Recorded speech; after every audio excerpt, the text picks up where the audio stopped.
Hello, everybody, and welcome back to the final score. We had to do an emergency episode today to talk about one of the most surprising moves that I've ever seen in sports history. Luka Doncic getting traded to the Lakers for Anthony Davis. No one saw it coming. Today we got Dylan, Jason, and another guest of ours, Peyton.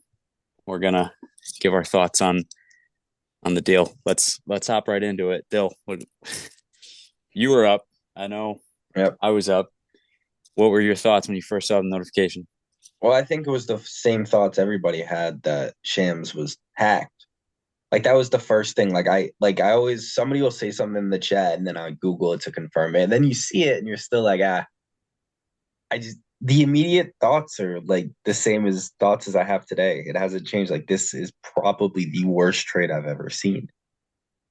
Because they just and it gets worse. It gets worse as we'll discuss. They didn't even market him. They didn't look for more. But just on paper, they got a worse superstar, an aging superstar. Not to take away from Anthony Davis, he's still a great player, but he's not Luka, and he's 7 years older, and he's more like injury prone.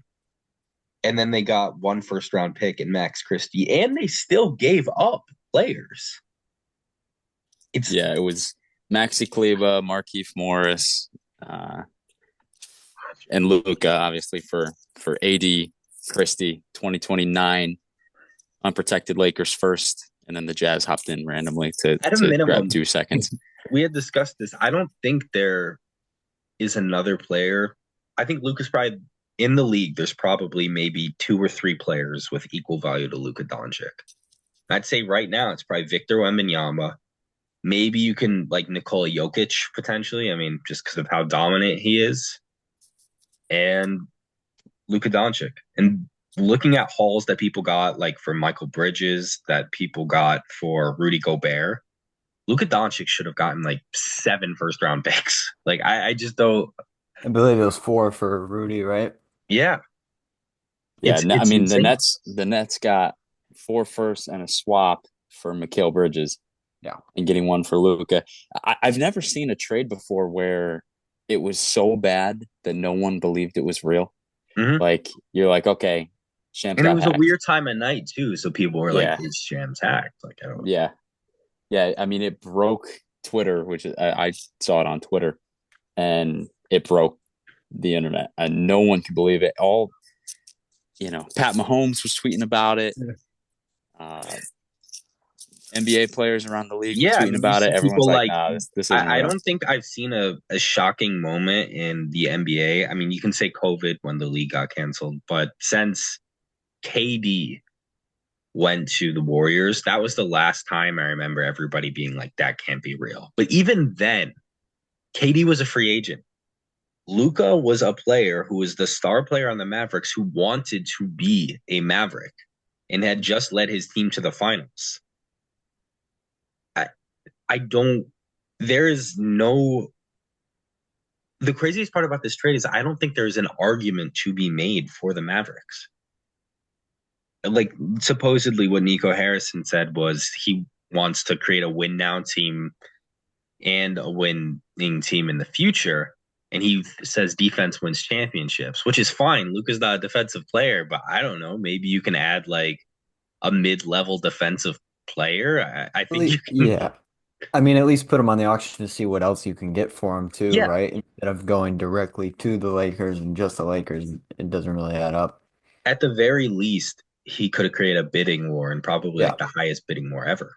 Are we forgetting absolutely. too that this is a team that was in the NBA Finals last Yeah, year? Like, you're talking about winning now. Like, you made a trade for Kyrie. They were together for 1 year and they they made the got final. Clay. They got Clay They in the fell short, offseason. but I mean, I don't know. It just looks abysmal at this point for them. Jay, It's mhm. I was gonna ask Jay because Jay woke up this morning. He didn't see it last night. He woke up to probably about 120 text messages in the group chat and seeing it. What were your thoughts waking up to that? I expected it to at least be a huge trade. I mean, when people said Luka got traded, at first I didn't know where, so I was speculating for a minute. Then I saw Lakers. I was expecting to see multiple players involved. For a minute, I was Bronny. thinking, for a minute, I was thinking, did somehow Kyrie end up in LA? Because if you were to tell me earlier this year that a Mavericks player ended up on the Lakers, I would have told you it was Kyrie, and him and LeBron would reunite. It's terrible looking at that package being just Anthony Davis and a first round pick, right? Did they just get one pick out Max of it? Christie. They got One Max pick and Christie. Max Christie. Yeah. I Yeah, mean, Not even of course, they I'm Austin Max talk about their Reeves or Dalton reason. Connect. I know that Like, was interesting. Yeah, I so that would have made a little bit of sense. you can well, look at it from every I've tried looking at it from every angle to make it make sense for Dallas, right? Because at first you're thinking, okay, Luka must have demanded a trade there. And that would explain why you get a little bit of a less package. But they came out later on that Luka didn't actually demand a trade, and this came straight from the Mavs front office. And okay, so you start to go through what's some of the reasoning. Luka, he's a free agent coming up in 2026. He was eligible for a super max extension. Maybe they didn't want to pay him. He whatever they've got this issue with him with his conditioning and all of that, which is fine, I guess. I mean, if you want to say you want to move off of Luka, as crazy as it sounds, that's one thing.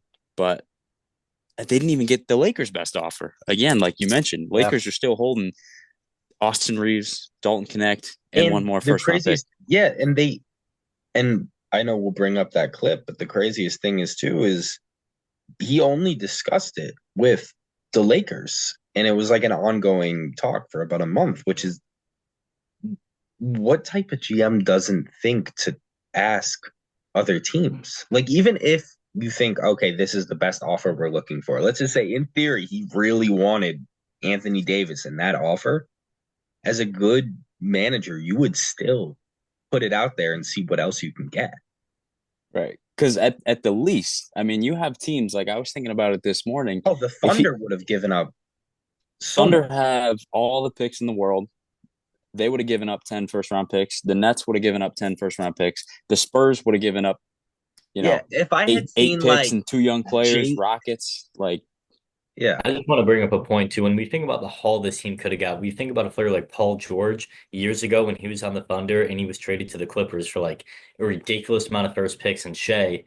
And here we are 5, 6 years later, however long it is, and the Thunder are a top three team in the league because of that trade. So the Mavericks could have set themselves up for a trade similar to that, but instead they said they the wanted to win Nets, now yeah. with injury prone Anthony Davis and one pick. and And look Max. at what the Nets did. They traded Kevin Durant and Michael Bridges, and they got like 8 first round picks out of it. So I mean, there's less value, but Luka Doncic is. I It, don't remember the last time somebody so good had been traded just for not even demanding it. Just It's the most contradictory trade I think that we've ever seen because you say you want to win now. So your solution is to trade for a guy who's never won on his own. He won with LeBron in LA. He didn't win in New Orleans. And the guy you traded was just in the finals, being the best player on the team. It makes zero sense at all. I mean, you could make the argument. I mean, I would as a Celtics fan, Luka was probably the best player in the finals last year. Granted, Celtics are a better team, and obviously they won, but Luka is that dominant of a player. Yeah, I don't yeah. think there's much of an argument there. Totally agree. Yeah. I So, mean, look, Luka, you can't argue with how he played, defensively in the finals. I mean, there's like just the lack of effort, even on the final stage, inexcusable. Hmm. Inexcusable. I won't deny that. And again, that's why I feel like if you want to say, look, you saw some things out of him, all right, he's not committing enough to keeping his body in shape the way you want. All right, I guess I could hear it enough where if you trade him, that's one thing. But again, open market, and again, at least these rival offers are going to bring up the Lakers to give the best offers they have. another And the fact, fact yeah, that this came from the Mavs front office, they approached the Lakers and said, "Hey, Hmm. you want Luka? Just give me AD." And that was basically like, I it's gotta see if like insanity. RDC Worlds made a video on it, yeah, because it's like, but And also another quick factor is that this brings LeBron maybe a chance for one more chip. Who knows? Absolutely. But I think what's interesting about this is they cited Luka's conditioning as one of the main reasons for trading him. And also a video resurfaced where last year after the finals, I I guess saw the that. VP, I think Michael Finley, like walked in and took away a beer from Luka Yeah. Doncic after he was just like That's relaxing after a finals game. Crazy. And yes, you can make Crazy. the argument Luka has gained some weight, but it's not like it's affected his performance at all. It's a very different situation than Zion Williamson, who Right. seems that he can't put down the fork. Right. But it's to make that argument and then trade for another famously injury prone player is insane. Because Yeah. that's not even remotely an argument. Luka historically doesn't. Yeah, he's didn't make a ton of games this year, but he still played 22. And Luka, pretty historically, has been a pretty healthy player. And that their whole, I mean, they're quote unquote big three now. You have Kyrie Irving, battled injuries his whole career. Yeah, Klay Thompson, who's out had for like 2 or 3 years. multiple season-ending injuries, and Anthony Davis, who's also been known to have injuries. So if that's what you're claiming, you have a team full of old injury-prone stars, and if Not I were a only, Mavs yeah. fan, I'd be If livid. I was a Mavericks fan, especially if you're a Dallas fan at this point of what the Cowboys are doing, but I actually think Jerry Jones could put together a better offer than Whoa, whoa, whoa. what the I Mavs GM Let's did. slow down there. Like I'm see this. I You don't have think new it's a worst GM in hyperbole the to say state. that this is the worst trade in the history of sports. I don't think there's ever been a trade that people have looked at straight from the beginning and have said this is horrible. let's talk about that. What other Well, trades come to mind, like worst ever? I mean, the I mean, not as KG. far as worst in my mind, but definitely up there with the biggest would definitely be Braun, KD. Those are definitely as far as just setting waves and when they got traded. I mean, when Braun went to the Heat, that was a pretty big move, Well, I think. That's like free agent signing. I'm talking about like Oh, okay. trades that happen. I think you were right on it, Anthony, talking about the Garnett and Pierce trade. I mean, that's one of the bigger trades we've seen that set the Nets up for pretty much failure for how, I mean, you would know how many years it was as a Nets fan. Yeah, I mean, they sold for a little bit of success right in the moment. It got them relevant and it got them in the news. for But the 1 year, Mavericks year were and a half. already there. I mean, the Mavericks have been an established franchise, 10, 12, however many years ago was that they were in the finals with Dirk. And then just last year, they made their way back on a kind of an underdog year. So Maybe we should bring up that clip that Anthony was mentioning about what Nico Harrison said. Yeah, yeah. Yeah. So Nico Harrison, they interviewed him along with Jason Kidd about the trade. He touched a little bit about how it came together. So we'll play that and talk about it. So basically, just a conversation that started between supposedly Palinka and Nico Harrison are really close, and Harrison threw this out there, and Palinka was like, it's funny because the reports said that they Lakers got this offer, and then they needed time to have an internal huddle. What do you think was going I on think that's like in those I think meetings? that's just some like media statement because if you're like Palinka, you're like, yeah, I'm taking that deal every time. this Maybe they trade were is so laughing. bad that I think people are questioning the legitimacy of it in terms of every single aspect of the trade they lost. It almost feels like Palinka had dirt on the Mavs GM or something and Yeah, was like, you better make this deal. Seriously, Like, that's I don't understand that's any what it other feels reason. like. I've never seen a trade. Like there's been penalties, there's people that have always said like things are rigged, but I've never seen a trade that has spawned so many immediate conspiracy theories. You can make the argument, I guess, as it mentioned, Palinka and Harrison had been friends for like 20 years. And an interesting fact too I saw is that I guess Nico Harrison infamously tried to do a presentation to Steph Curry to have him join, I think, Under Armour or Nike. Yes. And he wrote his name as Seth Curry. And it was so bad that Steph decided to go elsewhere. So this is a guy who has a track record of Major mistakes. and he was Palinka's buddy, and he ended up getting this Mavs job. And now he's lost them Jalen Brunson and Luka Doncic. For nothing but AD. And I understand the conspiracy theories. I do. A lot of people say, is this move because it's the Lakers? It's not like he went to the Atlanta Hawks. It's not like he went to the Utah Jazz.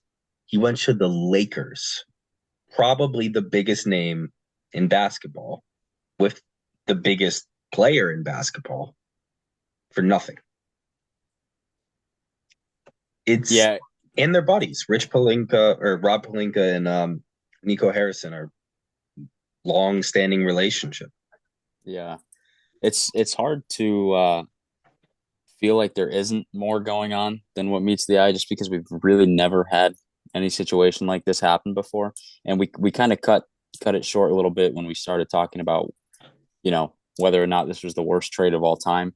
But to me, what separates it, because, you think of some of them, you think of the Nets, the KG trade, the Paul George trade, where they gave up Shea, Gilgeous-Alexander, and 6 picks or whatever it was that OKC built off of.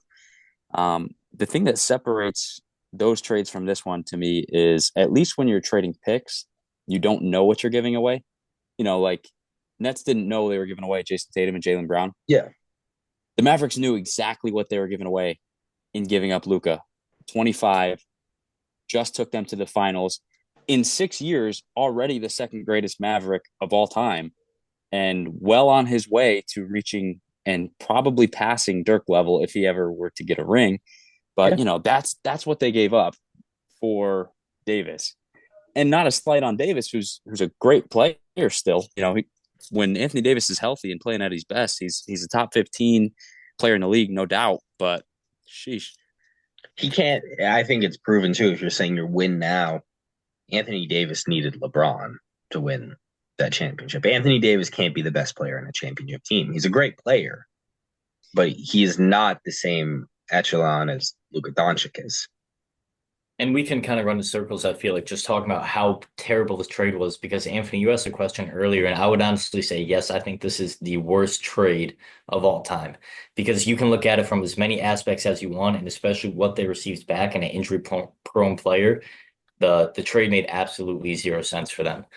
But I'm interested in another kind of aspect of this trade is the fallout for the rest of the league, because you had a Lakers team that was competing. They had a really nice win last night without Anthony Davis, who was nowhere to be seen, by the way, in the arena, which I find interesting. But what is the The fallout for Adam the rest of the Silver league? inside job. What's the fallout here? Are the Lakers now finding themselves to be a contender? Or what do you think is going to be the impact? I think if you look at the Lakers, obviously they've been thrust into a different position. They're closer to being a contender. Oddly Are they? enough, this move didn't address their need, which is they really didn't like they have no other big besides Anthony Davis, and Anthony Davis isn't a natural center, which is where they are playing him. So I would say yes, the Lakers. I don't think they're above the Thunder for me. But I'm I not think saying if they, the best yeah, team in the league, but I think if you're going to talk about two people that maybe don't mesh great, which is LeBron and Luka, I don't see other play styles necessarily mesh. yeah, He's not a player you want opposite of you than LeBron James. LeBron is going to, I think, put Luka in a situation where hopefully the Lakers can play some good basketball and start winning. I and think LeBron yeah, is going to figure it out. and it would Yeah. be the Lakers because if you look at the Lakers historically, they continue to get a franchise player like this every decade. They had Kareem, they had Wilt, they had Magic, they had Kobe, they had Shaq. Now LeBron. Bron, then Luka. Yeah, and to be able to put Luca behind Braun too, at least for a year, maybe two, just to kind of mentor him as he's into his veteran years, I think could be a big thing for the Lakers. Yeah. Yeah, for the future of the Lakers, this is it's an obvious win. I mean, their future was looking rough post LeBron. It never really made sense to have AD as your main guy post LeBron era as AD's 33, 34, always banged up. But now you can say, okay, as soon as LeBron retires, we have Luka, given assuming that they can resign him. But in the short term, I would actually argue that look, it's hard to say the Lakers got worse when you get Luka I think they Doncic, got better. but in terms of how the team is built, it opens up a very glaring hole at center. And look, there's a few days left before the deadline. They probably go out and get a center, but if you go into a playoff series, you have Luka, Austin Reeves, LeBron, and what Finney Smith and Maxi Kleba or Jackson Hayes. that team to me, you can't come out of the West with that. They can't take down OKC. And how well are Luka and LeBron gonna mesh? They're two players who are, the biggest strength of their game is playmaking. And we've seen both of them thrive with other stars before, but we also haven't seen either of them play with a star that kind of has a similar play style or similar usage that they have. So I'm curious to see how that fits in the short term. And we'll see what happens for them at the deadline. But what do you guys think about Dallas? I mean, obviously they losing Luka is huge, but if we ignore that and just say look at them as a brand new team now, Kyrie Irving, Clay, PJ Washington, and the front court rotation of Anthony Davis, Gafford, Derek Lively. What do we think about them as a team in the West? I think I look at them as I think they were probably, what are they right now? Like the 4 seed or something? 5 seed? No, they're like they're the 8 seed. 8 seed, I think. Yeah, because Luka's missed some time this year. He's been out of the lineup. You're right. So I think I look at them, they'll probably end up making the playoffs, but I mean, they're immediately probably a first round exit. I don't see them going much further. I mean, you got to ask them to build up chemistry this late in the season and have the star power to go. Unless Kyrie shows us like some of what he was doing in the postseason last year, I'm going to disagree a little bit. I don't think we're talking about a team that they just tanked their season. They're going to be terrible. Anthony Davis at the beginning of the year was an MVP candidate because he is that good. Mm-hmm. Anthony Davis is a great player. And when he's hot, he is one of the best players in the league. So you're pairing that with Kyrie Irving, who's aging, but he was the second best player on a finals team last year. You've got guys like Spencer Dinwiddie. So this is still a really good team that I definitely don't think is a guaranteed first round exit. They just made a horrific decision by trading a top 3 player in the league. Yeah, I'd agree. I'd actually argue if going into the playoffs today, I would still take them over a team like Houston. I would take them over a team like the Grizzlies. I would take them over the Clippers. Trying to think like Denver, you take over them, obviously OKC, but they're still a team that's built to make a playoff run now. Obviously, for the future, it really hurts them. But if AD can stay healthy, they have one of the best rotation of bigs in the league between Anthony Davis, Derek Lively, and Gafford. That's going to be great defensively on the inside. And you're just asking a lot of Kyrie Irving to be your main offensive creator, which we haven't seen him do since his Boston days, and it didn't really go that great for him then. So we'll see what happens. I'm not, I don't think you can write them out, say their season's over. They're definitely a playoff team. They're definitely still a quality team, at least for the short term, for as long as they can have those guys healthy. Kind of is an interesting topic I wanted to bring up is with this trade, is any player in the league truly untouchable? Because this kind of proved like you would immediately think, okay, Luka is untouchable, but he just got traded. Who would be considered the most untouchable player in the league right now? Probably Wemby. Yeah. I would say probably Wemby, but Luka would have been the second choice. Yeah. Like I said, I don't even think this is every GM in the league probably would have said, no, you're not having Luka. I don't care what the offer is. That's why this trade is so weird because that's what Mark Cuban said in 2020. It's genuinely making you question things where what happened to make this deal go through, because it just made zero sense for the Mavericks. Whether they're still a good team now, you're looking at the legitimacy of it and the fallout for years to come, and it's not good for them. To me, I think look at the Mavericks 4 years down the line. You're going to see Luka Doncic doing what he's done already, dropping 70 points, 50-point triple doubles. And in 4 years, when Davis is older and all these things have played out, you're going to look and say, I traded that guy when he wanted to be here. It's insane. Yeah. It's absolutely insane. Dallas is not a place that, look, Dallas is still a big market, but when was the last time a true superstar willingly, went and signed with Dallas? Oh, He was drafted. yeah. But, so team, you're not going to see, I mean, teams try for years and years to draft a player of Luka's caliber. And to have a player of that caliber that wants to be in your franchise and has shown he has the ability to win, it's unbelievable. All of what happened. What Kevin Durant was asked about it, and it brings up an interesting point, kind of like you were talking about, Dill or Jay. Is anybody truly untouchable?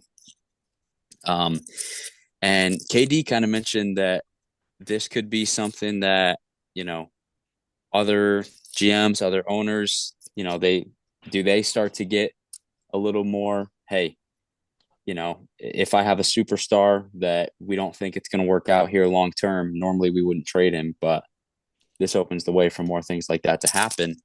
And it also speaks to player loyalty. Like as fans, we all expect players to be loyal to teams. And, when a player kind of leaves your team high and dry, most fans get upset about it. But then you have something like this. If they can trade Luka, I forget, someone else said, I don't know if it was CJ McCollum or something, said, hey, if they're trading Luka, none of us are safe. Yeah. It's insane. I mean, that's why people have conspiracy theories. It's like I genuinely wonder if David Stern was still the commissioner, would he have left this trade?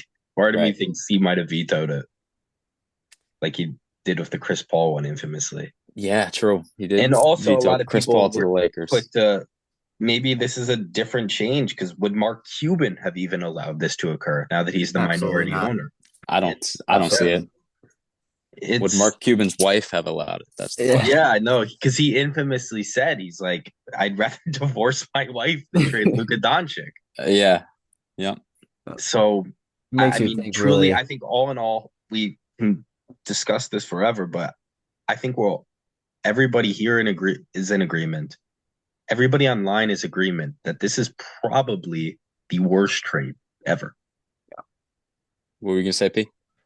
I was just going to mention it. It almost make you think, going along with the conspiracy theory, is there something behind the doors or Yeah. that we just can't see, right? Because at the end of the day, these GMs, these guys that are making the trades are professionals in what they do, and the amount of times stuff like this happened is almost never. That's why it's so highly talked about right now. So it opens up many doors to the conspiracy of what was going on behind it. And was it really conditioning? Probably not. But Yeah. what was there that was making Right. this? Yeah, that's what everybody jumped to. They're like, is something more like behind the scenes? Kind of like when Ime Udoka got fired. Obviously, that's to a lesser extent, but immediately everybody's like, oh, what did he do? That was kind of what a lot of Right. people jumped to. It's like, is Luka involved in something? Is something going to come out major? And maybe it will, but it starts to seem like it's not going to because it seems like Luka and LeBron and Davis and nobody knew about this trade besides. If Yeah. LeBron didn't know about that trade, in reality, That's hard to insane. believe. It's There's hard to no way. believe that, LeBron will never say. like it's LeBron knew hard to for once. believe that I LeBron didn't believe it though, know. because I think You make a trade of this caliber. Anthony Davis is a guy that LeBron specifically Yeah. brought in. He's LeBron's best bud. He's a guy that won a ring for that franchise. And you're telling me that LeBron doesn't know about that? Like, I have a hard time believing I that. honestly don't know if he did because I think this was a weird like power play where it's like the owners and GMs almost like undermine the players in this way. And I know there's some arguments too to be made about does this have to do with the supermax? Are they saving money? Because another thing is by trading Luka, they cost Luka $70 million because Yeah, he he's would have not. been eligible for the supermax. Mhm. So It's So hard he's to pretty think much. of- Go ahead, Jay. I was just gonna say LeBron had this team draft his son, and LeBron he was going undrafted in every other universe. I think. And LeBron had this team draft their son. He's behind every single move they make. Laid There's back Snapper. memes in RDC world and everything about it of LeBron pulling the strings. There's no way to me LeBron didn't know about this trade. He says he was out to dinner. That's what he said. He says he was Dude, out to that's what the dinner. reporting says. So I mean, do we I believe? do Do we think leave him all and the Davis are reporting? good friends, though. That's the Brian thing. Windhorst said that.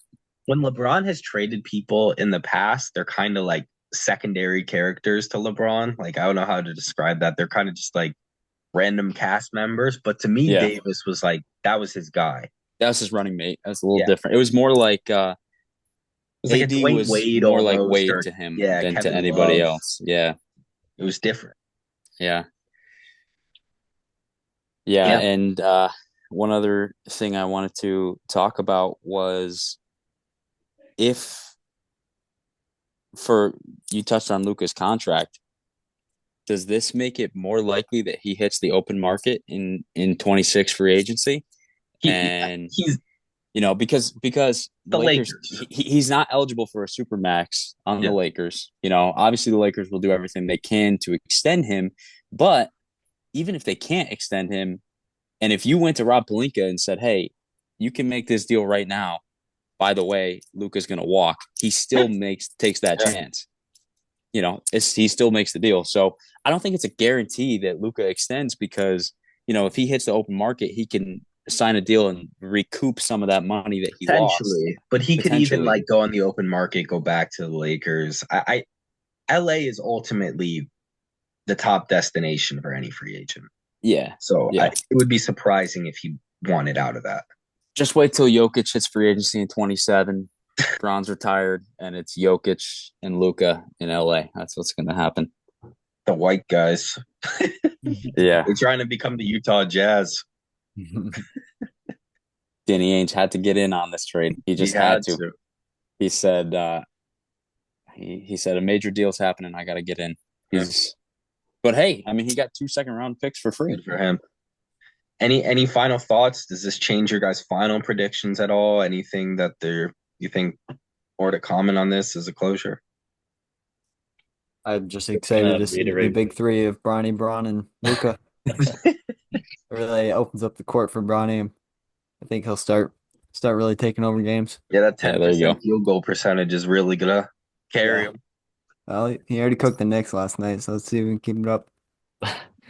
I'm just gonna reiterate what I said, and this is the worst trade I've ever seen. Yeah. And for that to happen and there to be so many questions and no one know about it, I had it could like change the 20 league. people texting me like last night, just like out of the blue, just like, did you see that trade? Yeah, Because it like stopped the NBA world completely. And I think Yep. the effects of this trade are probably going to be felt for a long time. Yeah. Yeah, and I'm interested to see what the immediate effects are with the trade deadline coming up on Thursday. Because there are more moves to be made. Lakers Yeah. still have move to make. They need a big bad. Are they going to go out and get a guy like Robert Williams, a guy like Nick Claxton? That would be ideal. Robert Williams is great. I could see Dallas. Part of me wonders, is Jimmy Butler? I don't know. That's what I was going going to to say try next. and get the old head? I could totally see them going for Jimmy Butler. They'd have to include Clay in that deal for money and probably PJ Washington too. I'm not too sure about the financials. Yeah. But it wouldn't surprise me if they want to go with Kyrie, Jimmy, AD. Kyrie and Jimmy are buds, but yeah, I mean you got 2 head cases and 2 injury-prone players, all in their 30s. But Luka was drinking one too many beers. Yeah, it was really embarrassing. Well, I think that pretty much wraps it up for today. We'll see how it all unfolds. Big shout out to Nico Harrison for taking some of the pressure off Billy King. As a Nets fan, I got to tell you, I how do you really think appreciate Nico Harrison feels when everybody in the world is telling you are dumb? Like, you heard the clips, man. He doubles. Yeah. He's been doubling down. He has been doubling down. Yeah, he made it sound like a rom-com. He's like, it happened. I'm like, yeah, we had a few too many drinks, and he came over to my place. He's like, wait, are we actually gonna do this? Like, yeah, it's unbelievable. We'll probably, I don't know if we'll ever see something like this again. One of the craziest transactions in sports history. Yeah. But that's a wrap for today. Thank you guys for hopping on. Thank everyone for listening. You like what you hear. Subscribe to us on Apple Podcasts, Spotify, wherever you get your podcasts, and check out the video on YouTube. You can subscribe to us there. Look forward to talking at some point in the coming days about the Super Bowl. We'll do a big Super Bowl preview episode. But until then, this has been the final score.